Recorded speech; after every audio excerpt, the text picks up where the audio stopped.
This message is intended as a reminder that we are not licensed professionals, not psychiatrists or psychologists.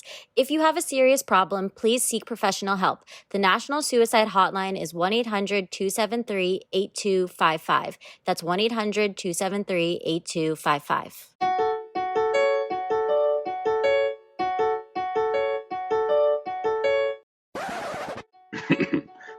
Mic check 1 2. Mic check 1 2. Hearing all these letters read aloud by damsels not in distress. Host came to impress. Bitch, check your DMs. This is hot off the press. Hi, I'm so excited about the episode today. Me too. I have been a little bit fussier in the last 24 hours. What happened is, to be fully disclosure, I went to my nail lady and she was like, I adore you, but I think you really need to work on your voice. She's like, I think you give off anxious energy and like you need to work on the energy you give off. Like you need to have a more like gentle presence. Like you're not bubbly and sometimes like your sentences like ramble. And I was like offended by this because one, like, through working in the entertainment industry, one of the things that I do is voiceover. So like my voice has not been something that I've been concerned about in the past. And also like I would never want to give off energy that made people anxious. And I think also like I've always considered myself bubbly, and maybe bubbly is not the word, but maybe I considered myself like vivacious or like outgoing, I guess, just like friendly. And like, I guess I care a lot about being like a friendly, like warm presence. Like to not be like a friendly, welcoming presence would be something that bothered me. And I think it's weird when like somebody makes a comment about you that's not how you see yourself. Um, like at least it's hard for me to swallow. And I always want to be like open to feedback and criticism because like I think you can learn so much from people and you can't fault people for their impressions of you whatsoever. But I do think that like taking in feedback that you don't inherently believe about yourself is like something that's a hard pill to swallow. I'm confused at where your nail lady gets off telling you this. Like, what was the conversation? Were you like, I would like the color white for my nails today, and she just spiraled into this? She told me, she's like, I think you have everything you need to be successful, but you need to work on your voice. And yeah, and my energy. Is she a casting director on the side of her nail business? No.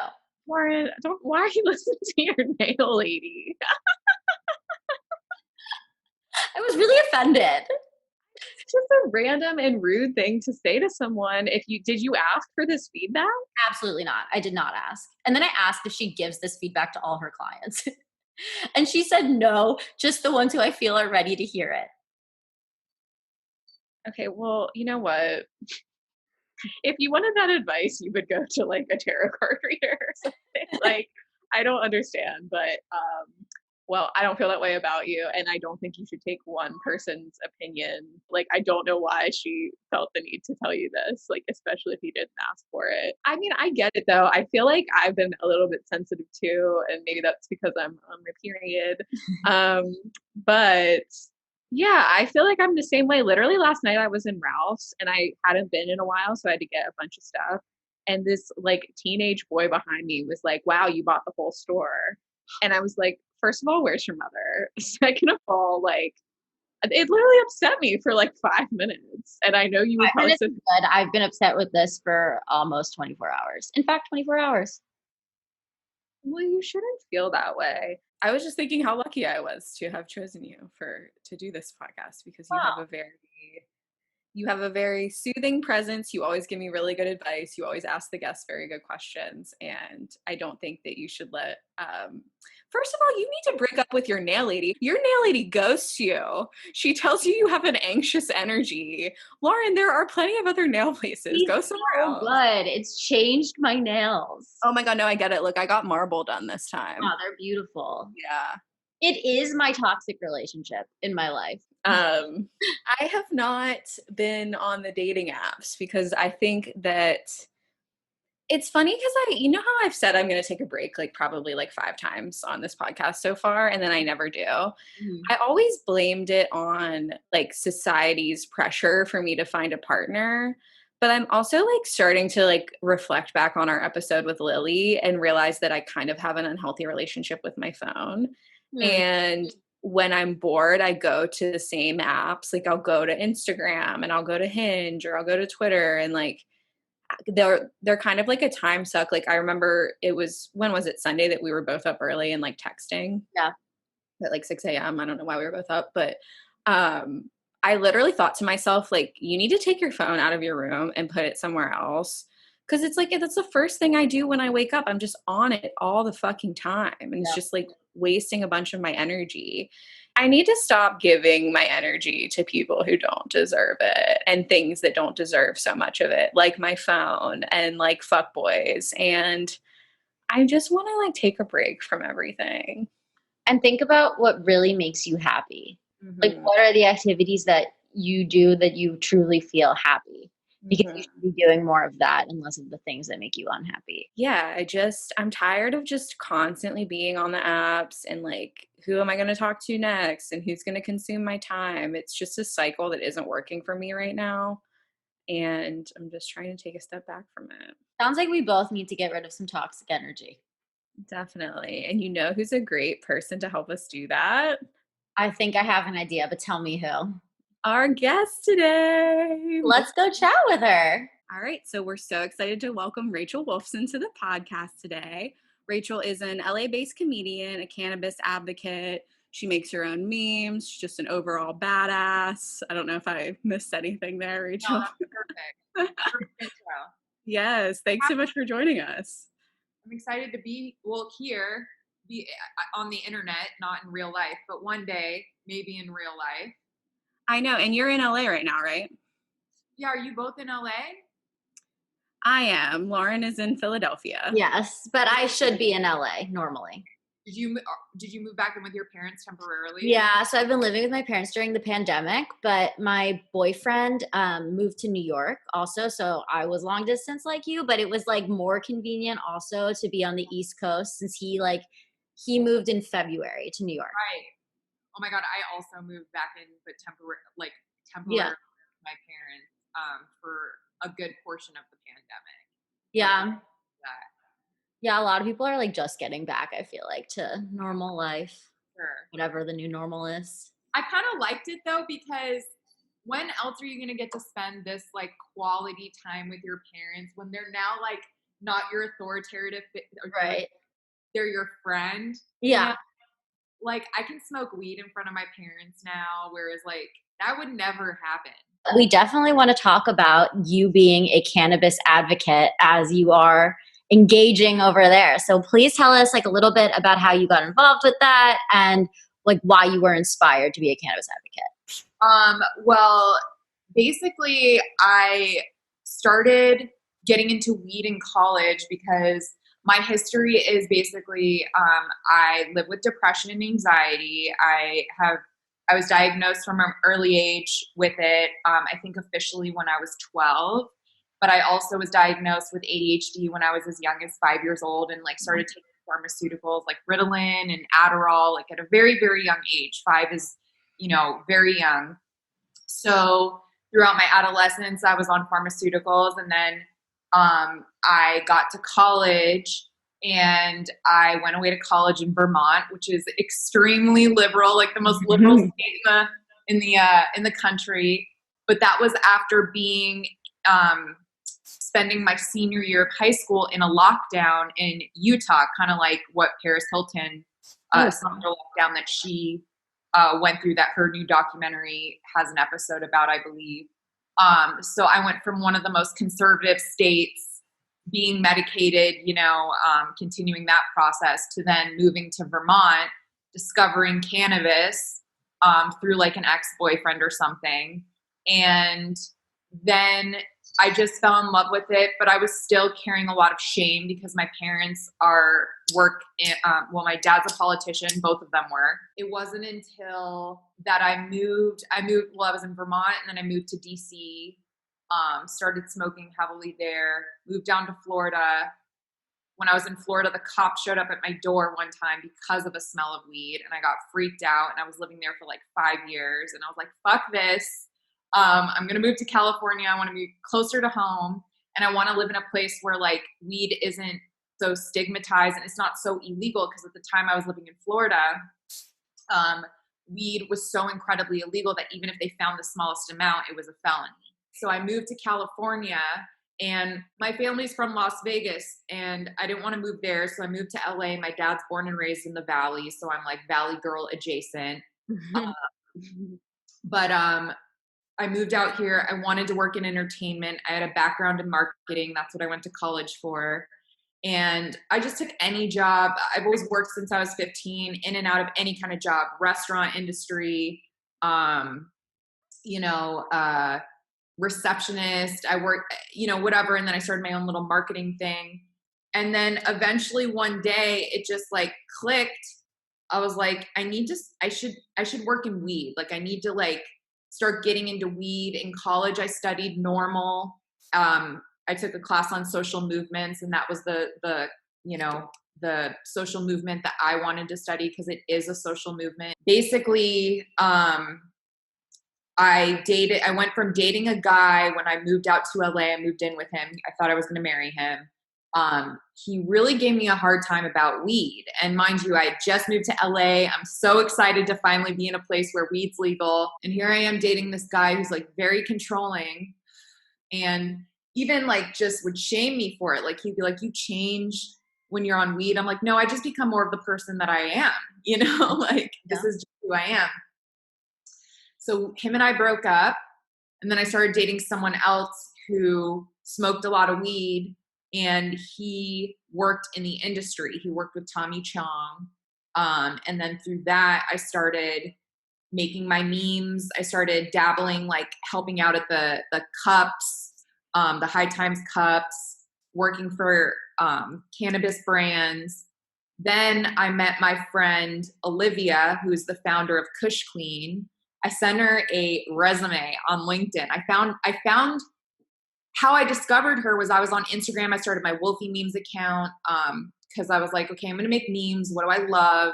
I love weed, so I'm going to make memes about weed. And at the time, there wasn't like a lot of female-focused weed accounts that weren't women with just like nugs on their nipples and that's fine. There's a place for that. I just didn't relate. You know what I mean? And like me, it just made weed kind of grungy. And I just thought, well, weed can be like dope. It can be funny, and it can be women smoke weed. Women who look like me, don't look like me. Women, we smoke weed. People smoke weed. So it was through that I sent Olivia, who I found all of these huge cannabis accounts that were being marketed so beautifully. Like it was the aesthetic, it was female focused, it was high end content. I mean, like everything else before was just like low res photos and like repurposed shitty male like humor weed memes. Sent her a resume.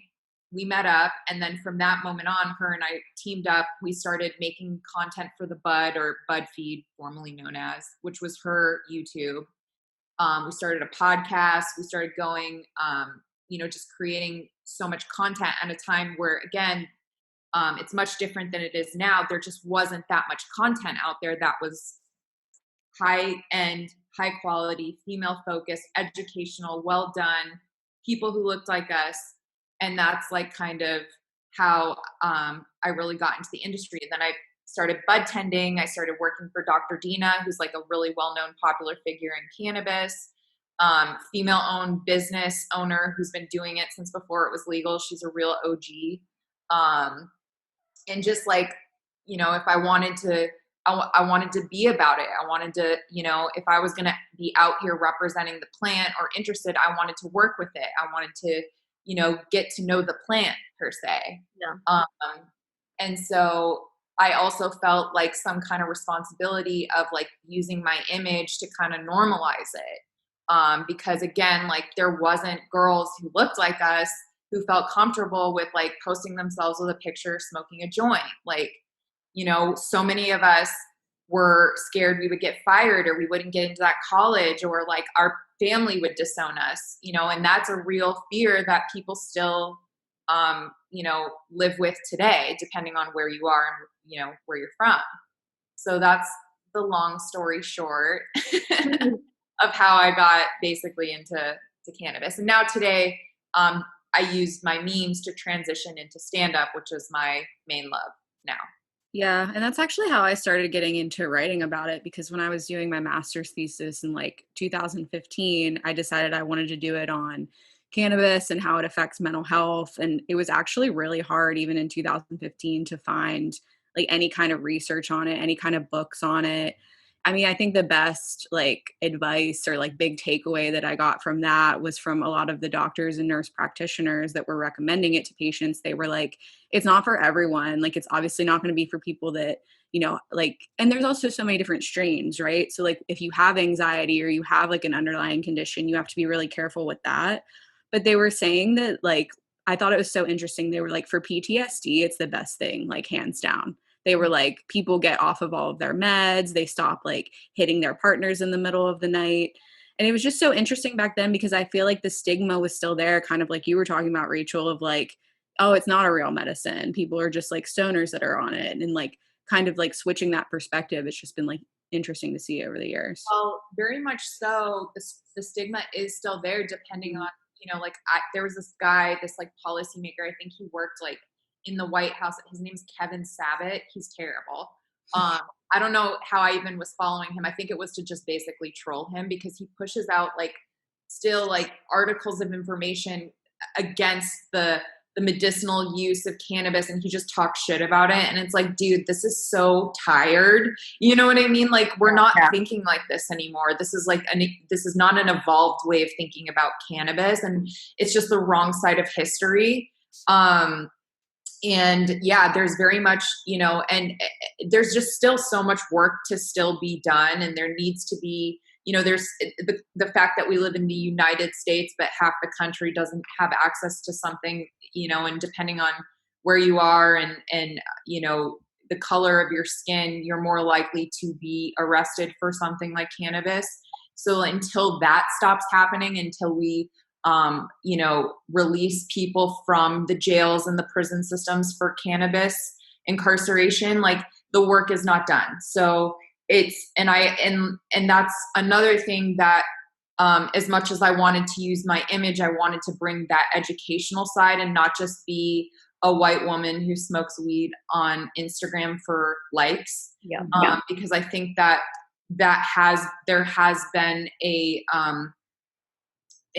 there's been more of that, and that's fine again, but that's not who I want to be, and that's not, you know, what I wanted to represent. And it is always going to come down to weed is a social movement. It very much is a medicine. And yeah, there is more work that needs to happen. Yeah, like how you were saying, those girls with like the whatever, like over their nipples, like the leaves over their nipples. Like, how shitty is that when people are still like incarcerated for this? Like, it's just so ridiculous to see. And also, a big thing is it, I think it's epilepsy that it's really good for, and people have to like move their kids over state lines in order for them to get this medicine. Like, it's just so ridiculous. It's Charlotte's, there's a documentary about the girl Charlotte. I think she recently passed away, but she was one of the kids that had epilepsy, and like they were able to reduce her seizures down to almost like nothing, you know, which is incredible. And yeah, the fact, like you said about the science, there's just no funding for it. Like the government doesn't care to put any funding towards any of it, which is ridiculous, because there's so much science, there's so much that's being said about how cannabis can fight cancer cells and like epilepsy or PTSD and other kinds of mental health and physical health. And it's like, okay, well, we won't know officially until we get money and to pay the scientists to research it. Until then, we're just our own guinea pigs. You mentioned that stand-up is your first love, or your main love. So I'm curious how that's been within the pandemic. I mean, it's been rough, because I think I did my last show, official show, was I had a spot, or no, I didn't have a spot. I came upon a spot. I got a spot last minute at the Comedy Store. And it was like such a great show. I even have footage of it.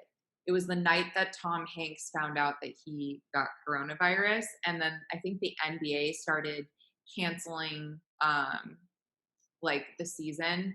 And I remember looking down at my phone. I was at the store. I just got off stage, had probably one of the best sets I had, ever.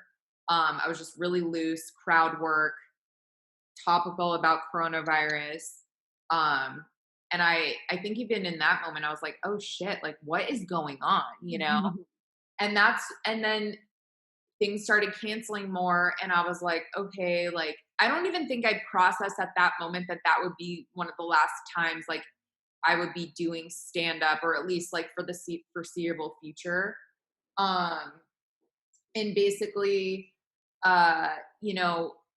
we went back home to Vegas. My boyfriend and I moved back in with my parents because we were living in a loft that was like 500 square feet. And basically, I was like losing my mind. One, I just lost stand up, and we're just like hunkered down inside, and it's like it's a mind fuck. Yeah. So we went out to Vegas and things were a little bit more opened up, and we were able to get some spots after a while. So I think I've been one of the lucky ones in that I've been able to get up once or twice a month in the pandemic. And like people, I feel like most of us are now just starting to get back to doing a show. We did like a couple Zoom shows and I hated it. It's not stand up. It's just like fake. It's like fake stand up. For me, I just relish the like in-person live connecting with an audience, feeling the laughs, Yeah. that release, that validation.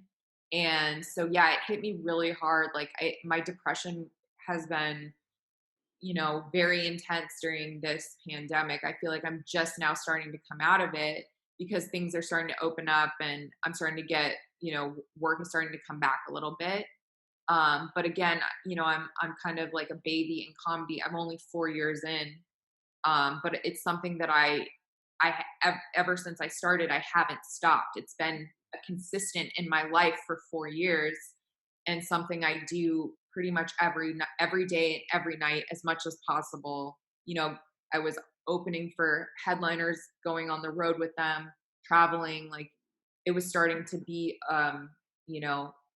it was becoming a real, like, okay, this could be a real thing for me if I just keep going.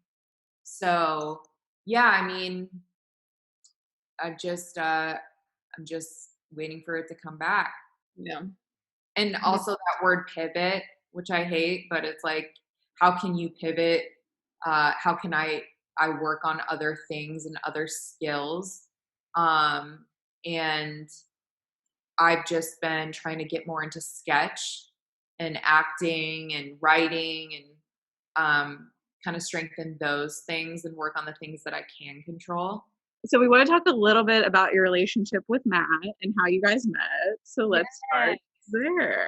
Matt and I met actually years before we started dating. It's pretty wild. My friend Vanessa Johnston, she's a comedian. She was like, it was like my first year or two in comedy. Probably, yeah, like within my first year of comedy. She's like, let's go to the Comedy Store. We did a mic.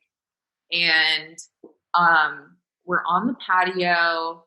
And she always loves to get pictures. Like she wants, get someone take a picture of us. Next thing I know, she hands her phone to Matt. We're on the patio. He takes a selfie of him in my phone, and then he takes a picture of us. And she introduces us. She's like, Matt, this is Matt. He's a paid regular here.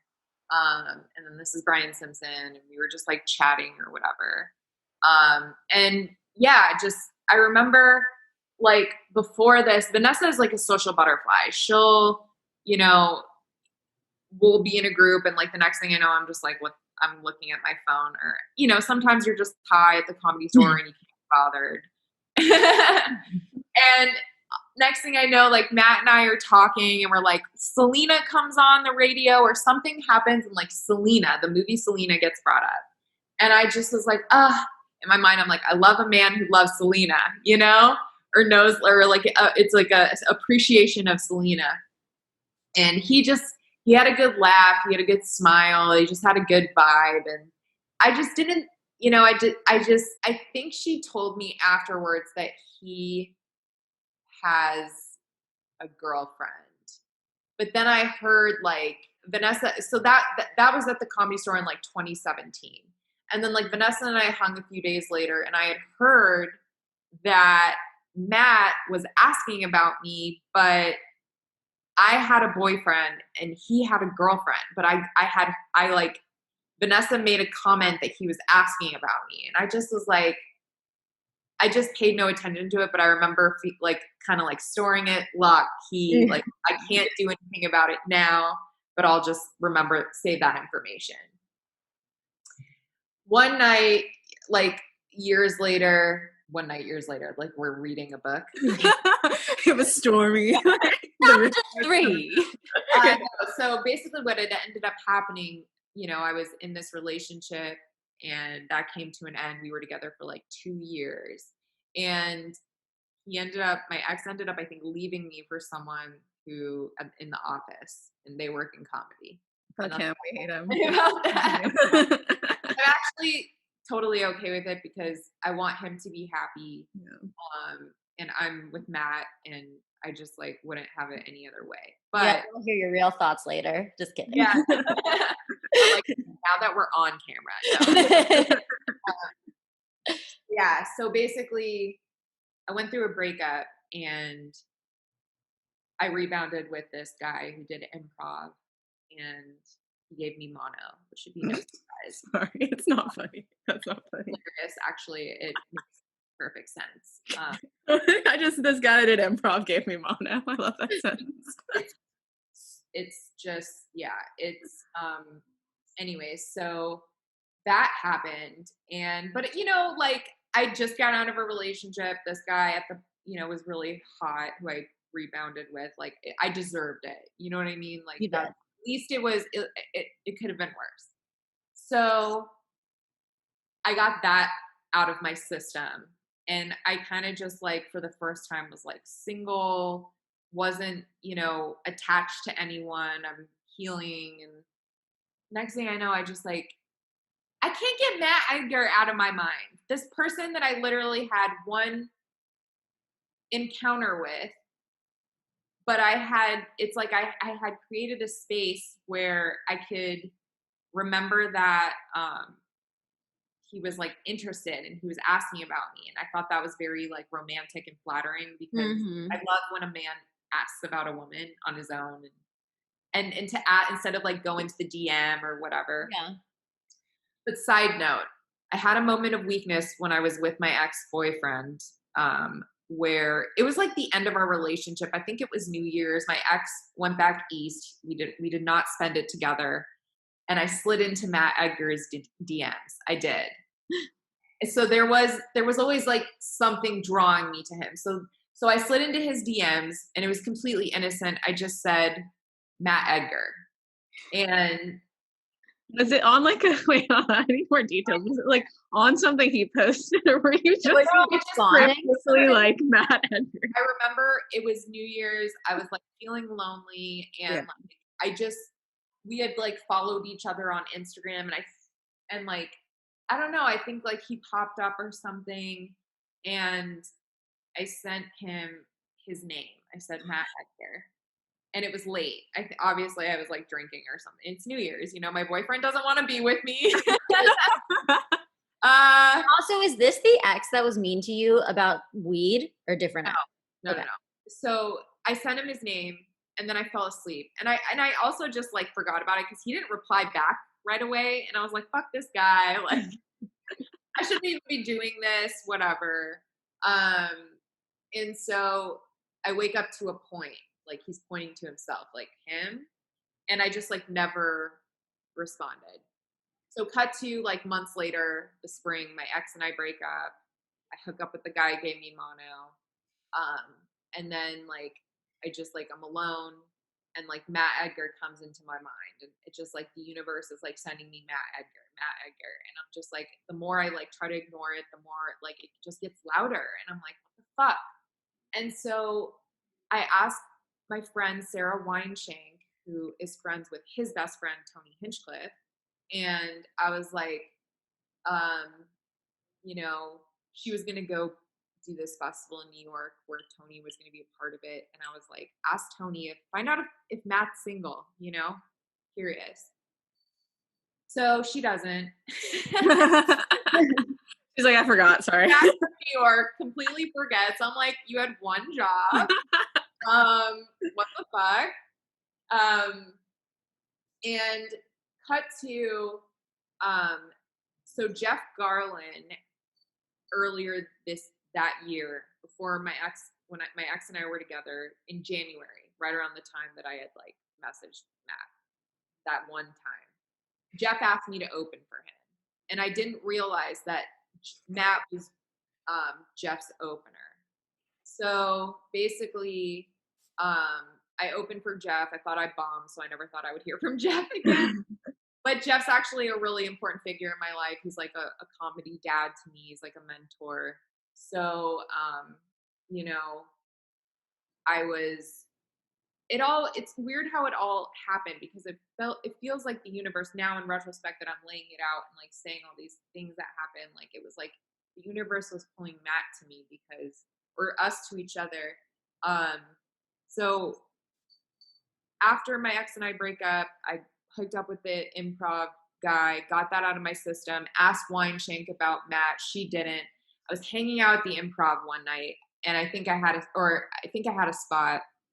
I had a spot, and then Matt was opening for Jeff in the lab. That Jeff had a show there every Friday, and Matt would often open for him. So I was done hanging out on the patio smoking. Jeff and Matt get done, and I see them leave, and they're with this like beautiful Brazilian model or Colombian, you know, there's this gorgeous girl, and they all get into a car, but they stop and say hello, and I say hello to Jeff, give him a hug, I say hello to Matt, you know, whatever. And I remember thinking like, that must be Matt's girlfriend. Out, she was with Jeff. So yeah, but so I kept seeing him, and so basically at this point now, that was in like April or May. Now get to June. When's Father's Day? June? Mm-hmm. Yeah. Now we're in June. So that happened. So basically I had DM'd him in January. My ex and I broke up like around Valentine's Day or like after that, March. Now I see him at the Improv in April, and I think I opened for Jeff another time, May, and cut to Jeff hits me up, texts me out of the blue, Father's Day. What are you doing? Let's go get lunch. Let's go to the dispensary. And I was like, okay. And I was like, it's perfect, because he'll pick me up. We'll go get lunch, and I'll ask him about Matt, because at this point I had seen him at the Improv. He's, you know, Jeff's opener. I'll ask him. So Jeff and I go to lunch. We pull up to the Grove. He gets out of his car, and I just like blurt out, I'm like, you know, Matt Edgar, I have a crush on him. He was like, it's perfect. And I was like, that's all he said. That's literally the only thing he said. And I was like, what's perfect? He's like, well, him and his girlfriend just broke up. And he's moving to New York in September. And mind you, this is June. And I'm like, that's not perfect. He's moving to New York in September. Like, this is terrible. Why is this amazing? Yeah. So, you know, we go and have lunch, or we go before we have lunch. Jeff takes me to go, he has to return something at this leather store. And then Jeff is like, I'm going to buy you this notebook and a pen. Every writer needs, you know, you need a notebook and a new pen. And I'm like, Jeff, you don't have to do that. He's like, no, anything for my future daughter-in-law. You're my future daughter-in-law. And I was like, and so wild. So Jeff and I have a lunch, great lunch, whatever. He drops me off. And he's like, you know, I'm going to have you and Matt over next week for dinner. I love it. Next thing I know, you know, the week after, we're having dinner. Jeff, we all have sushi, smoke joints. Jeff goes to bed. Matt and I are sitting by the fire and we're just like talking all night. And Jeff is like, Matt, you can give her a ride home.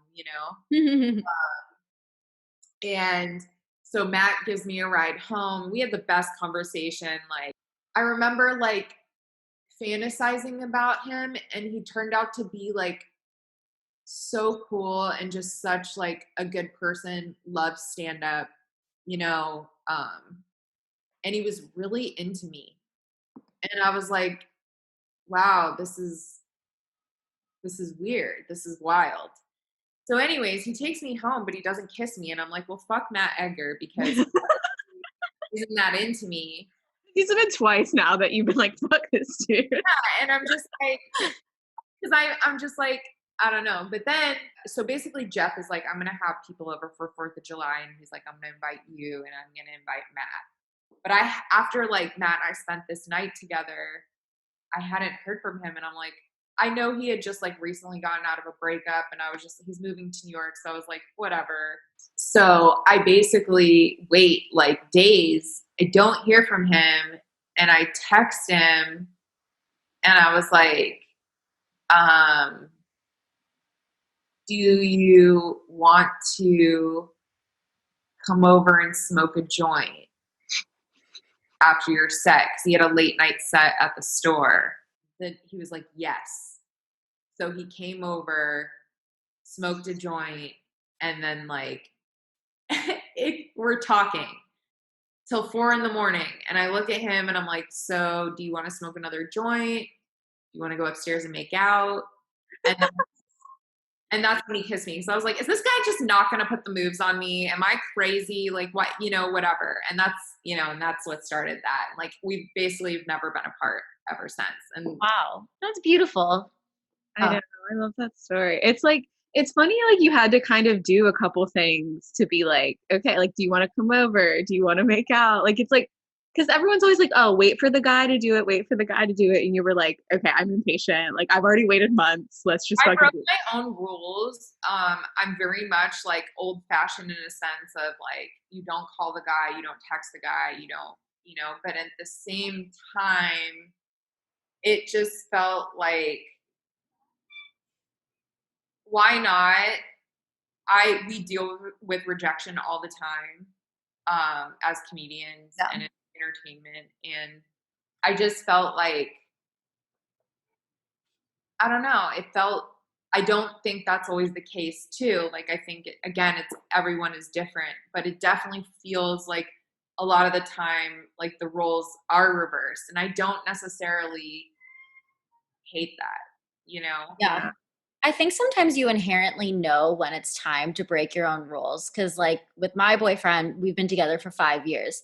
And when we first started dating, he didn't want to date me because he had just graduated college and he was like, I want to stay single. Like his whole quote was relationships are all about sacrifice and I'm not ready to sacrifice.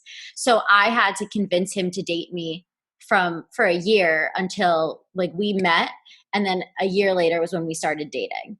And I like if my friends were to ask me about that, I would say like absolutely do not. You should never have to convince somebody to date you. But it worked out like in that one instance. So I feel like sometimes there is like a gut instinct where like for this one person, I'm going to break my own rules.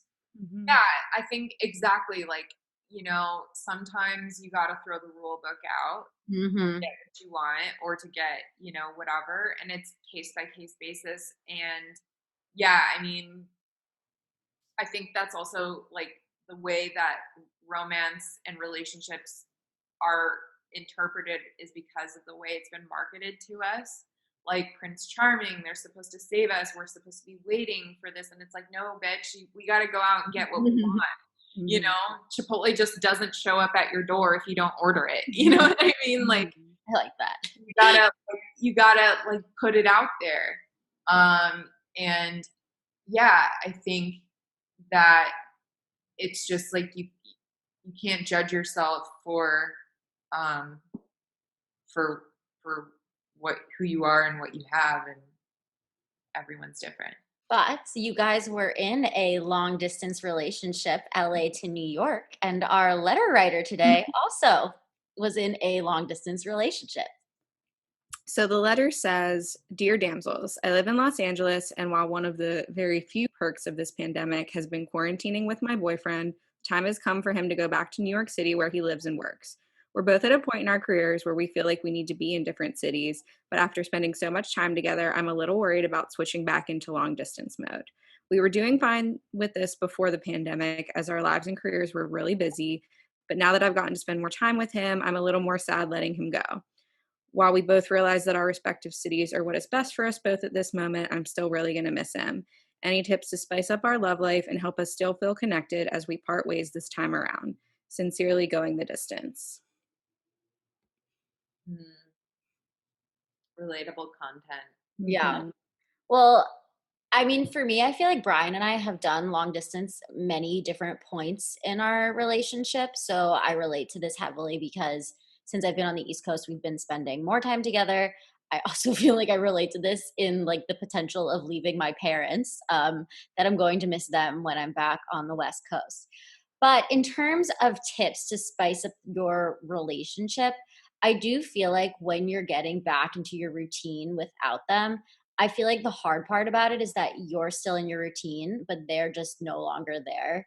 And it's hard to be on that side of things because for them, they're going back and it's all new and they haven't been doing it so they can see the friends that they haven't seen in a while. But for you, since you're still in your routine, I really do feel like distraction is going to be your best friend for the initial. And I know your question is about spicing up your relationship, but I feel like it is important to talk about how you're going to deal with this in terms of your own sanity, because I do think it's going to be hard for the initial few weeks.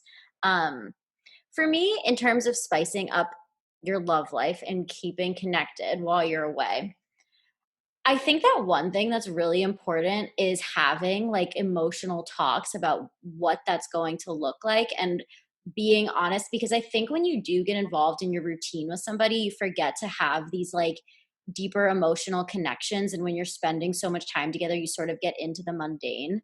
And I feel like reminding yourself about why you're so deeply connected and how you were able to do that for so long is really important, at least for me. I mean, I'm kind of emotional, so that makes me feel better when I can like check in with why I wanted to be with them in the first place.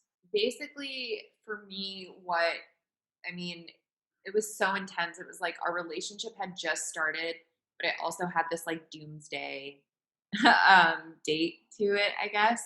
But we knew that we knew we wanted to be together. So I guess from that, it started with that. Like for me, when I entered, I never expected to even be in a relationship with Matt because I knew he was moving to New York and how important that was for his career. And so from someone who values stand up and loves stand up and knows how much that comes first in a lot of ways, I wasn't going to be like, I want to be in a relationship with you. I wanted him to see, I wanted to know how he felt because, that was important for me because then I would be able to let my guard down. So, I think if you guys are at that point, establish, like, do you guys both want to continue to be together? Like, is there an end point to this long distance? Like, these are some questions hard questions that you have to discuss, because the worst thing about being in a long distance relationship is not knowing if there's an end to it, because otherwise, and I've been in those places where,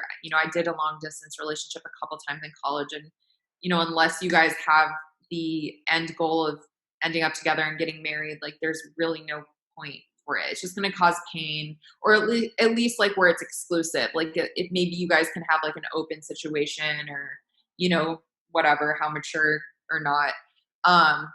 If you guys are committed to each other, then you have to come to, uh, decide where you're going to live. Like, how long does the distance look like? Um, and again, distraction was great. Like, hanging out with friends, I was about to say going to open mics, but that's not a thing. Like, um, finding ways to distract yourself, working out is important, taking care of yourself, treating yourself, being kind to yourself, because again, this is a loss. So you're going to grieve, maybe pedicures, manicures, create things to look forward to. And that's another thing is like, if you're in a place where you guys can like plan a trip already, create something to look forward to. Also gets you excited and replaces that pain of grief and loss with like, something to look forward to again. Also for spicing things up. Yeah, I mean, like phone sex, explore that. Don't be afraid. Do what feels comfortable, but also, send pictures, like get creative, have it's, that's probably like what I would recommend. In some ways, I like long distance. I totally agree with you. Like the expiration date is important. Like I know that the long distance period is not going to be forever. But I also think that when you are long distance, it gives you such a great opportunity to be truly present with your friends and your life and your career, and the same for them. And you almost like come back to each other and talk about everything. I think the hard part is that you wish you were experiencing all the things you are experiencing with them.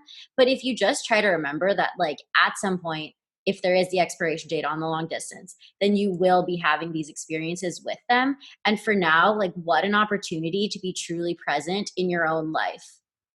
Yeah, I mean, that's the thing. It's like we get into these roles that are so comfortable to us and that we're expected to be in, which is like a relationship role, to be a girlfriend or a mother or wife or whatever.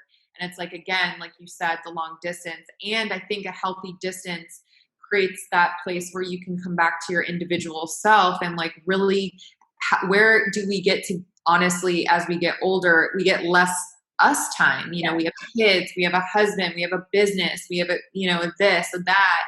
And it's like, I think that's also why with the pandemic, maybe a lot of relationships might be struggling, like it's just not healthy to spend so much time together, especially like if you're in a new relationship, or it doesn't matter what kind of old relationship or whatever. But we don't have the luxury of like going outside or like doing things really. So I really think like a lot of couples are really getting to know like the real person that you are. Yeah. Physically look like, what you emotionally look like. So yeah. I feel like I can't talk about long distance too much because every time it can be argued that I move away from my serious relationships and then they don't work out, because that's what happened when I moved out here. And I can attest to the fact that when you don't have an expiration date, it does not work, because it's like we were fighting a lot. And I appreciated like some of his feedback. He was kind of like, I feel like we're not having phone sex enough. And I was like, I feel like we're doing it every night, but okay. But I feel like everything we were fighting about was kind of just like that I wanted to be out here and he wanted to be back in Virginia where he was.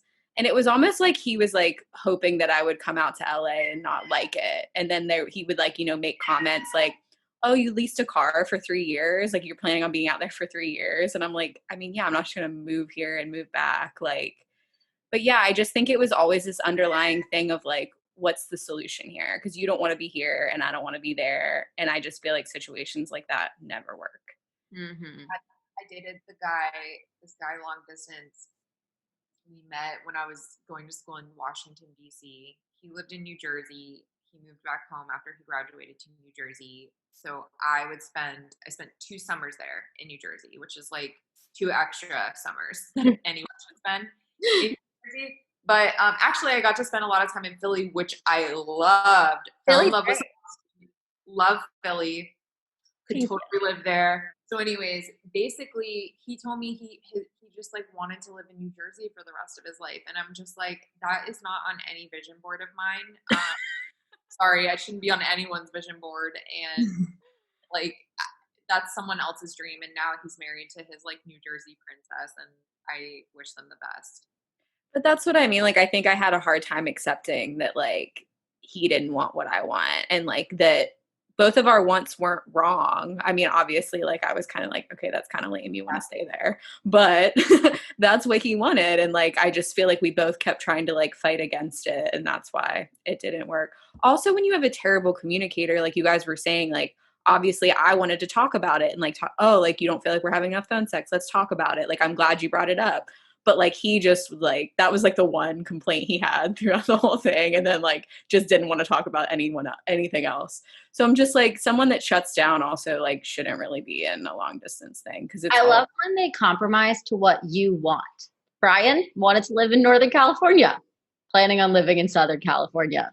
We had a letter writer a couple weeks ago, who I happen to know was writing us about how her boyfriend wanted to live in LA, but she was in New York, and whether they should break up or like, leave the opportunity out there. We all told her to break up with him. They happen to be now living both in New York. So again, when they compromise to what you want, can be successful. Yeah, I mean, at the end of the day, that really shows though how much, he does love her. Right. I mean, to make a move like that is so huge. Like Matt made a sacrifice, but with the faith that like we were going to do this together, and, that it's worth it. Yeah. Love a happy ending. Well, Rachel, we took up so much of your time. Thank you so much for coming on. Tell people all the places that they can find you. At Wolfie Comedy on Instagram and Twitter. I deleted my Facebook, so should you. At Wolfie Memes on Instagram and Twitter, and then I'm on Cameo. Like if any, like literally, it's usually just kind of men who book me for pep talks on Cameo. But yeah, if there's any male listeners out there or females, I do Cameo now because that's where I'm at. Yeah. So we'll go follow Rachel, go book her on Cameo, do all the things. And Rachel, thank you so much for coming on. Thanks for having me. She is funny. I love her. That was a great episode. Next week, we have another amazing guest. You guys are not going to believe it. All right. Well, until next time. It's going down the DMs. Bye.